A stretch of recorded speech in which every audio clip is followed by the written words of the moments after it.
चरण में आने वाली तमाम सीटों पर हम लोग प्रचार के लिए गए। पूरा एनडीए एक साथ प्रचार के लिए गए और ये वो समय था जब पहले 2 चरण के रुझान भी हम लोग के सामने आ रहे थे।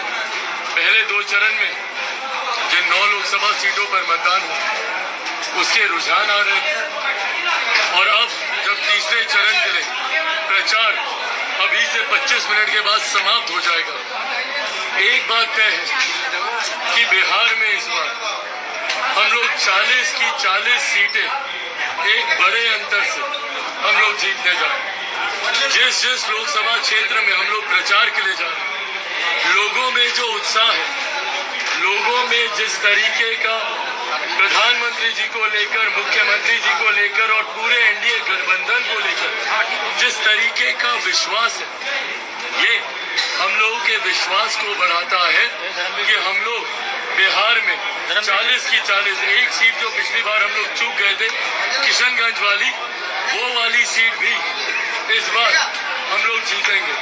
आज अभी इस वक्त जब मैं खगड़िया लोकसभा में जब मैं मौजूद हूँ, मेरे नेता मेरे पिता की जन्मभूमि है ये खगड़िया लोकसभा, मेरा गृह जिला है ये। ऐसे में जिस उम्मीदवार को हम लोगों ने यहाँ से प्रत्याशी बनाया, मुझे खुशी है कि जनता ने अपार प्यार, अपार समर्थन, जिस तरीके का जन सैलाब न सिर्फ आज के रोड सिमरी बख्तियारपुर की हो, अलग खगड़िया में हो, जहाँ पर भी हम लोगों ने कार्यक्रम किया, लोगों ने न धूप देखी, न गर्मी देखी, न धूल, न मिट्टी, जिस उत्साह के साथ और जिस भारी संख्या में महिलाएं आशीर्वाद देने के लिए बाहर निकली हैं, ये मेरे विश्वास को बढ़ाता है कि यहाँ से राजेश वर्मा जी की जीत पर तो कोई सवाल ही नहीं।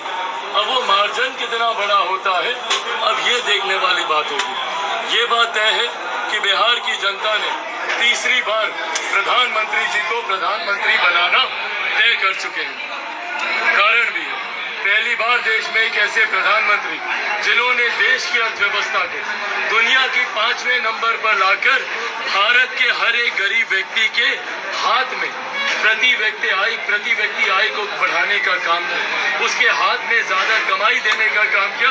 परिणाम स्वरूप पिछले 10 सालों में 25 करोड़ से ज्यादा लोग गरीबी रेखा से बाहर निकले। शौचालय की योजना हो, उज्ज्वला की योजना हो, आयुष्मान के माध्यम से 5 लाख रुपए तक का मुफ्त इलाज देना हो, क्या देश ही नहीं दुनिया की सबसे बड़ी गरीब कल्याण की योजना, जिसका श्रेय मैं मेरे नेता मेरे पिता आदरणीय रामविलास पासवान जी को भी दूंगा, प्रधानमंत्री गरीब जन कल्याण अन्न योजना के तहत आज भी 5 लाख लोगों को मुफ्त में राशन दिया जा रहा है। ये देन, ये सोच हमारी केंद्र सरकार की रही। जहां सीमाओं को भी मेरे प्रधानमंत्री ने सुरक्षित रखा, तो अंतरिक्ष के माध्यम से उन्होंने देश में विकास के राह को गति देने का उन्होंने काम किया। ये कारण है जिसकी वजह से एनडीए के प्रत्याशियों के प्रति लोगों का विश्वास बढ़ा। मेरे मुख्यमंत्री नीतीश कुमार जी के हमारे गठबंधन में आने से गठबंधन को एक नई मजबूती, नई ताकत मिली। पिछली बार भी हम लोग 3 दल मिलकर हम लोग चुनाव लड़ रहे थे, जनता दल यूनाइटेड, भारतीय जनता पार्टी, लोक जनशक्ति पार्टी, तब भी हम लोग 40 में से 39 सीटें जीते। इस बार 2 और मजबूत दल हम लोग के गठबंधन के साथ जुड़े हैं। आदरणीय जीतन राम मांझी जी की पार्टी हो, उपेंद्र कुशवाहा जी की पार्टी, जब 3 दलों ने मिलकर 40 में से 39 जीत ली, अब तो 5 दल हैं। इस बार हम लोग 40 की 40 सीटें हम लोग जीतने जा रहे हैं। तकलीफ ये है कि जो विपक्ष है वो भ्रम फैलाने का काम करता है, अपनी हार को समीप देखकर, झूठ बोलकर, लोगों को डराकर। याद कीजिएगा, और मैं चाहूंगा कि मेरे तमाम पत्रकार साथी इस बात का उल्लेख करें, 2015 का विधानसभा का चुनाव, आरक्षण समाप्त हो जाएगा, आरक्षण समाप्त हो जाएगा, ये बात लालू जी ने कहकर एक माहौल बनाने का काम किया, जिसका उस वक्त उनको लाभ हुआ। पर कांच की हांडी बार बार नहीं चढ़ती। इस बार पुनः वही डर दिखाने का प्रयास किया जा रहा है कि आरक्षण समाप्त हो जाएगा।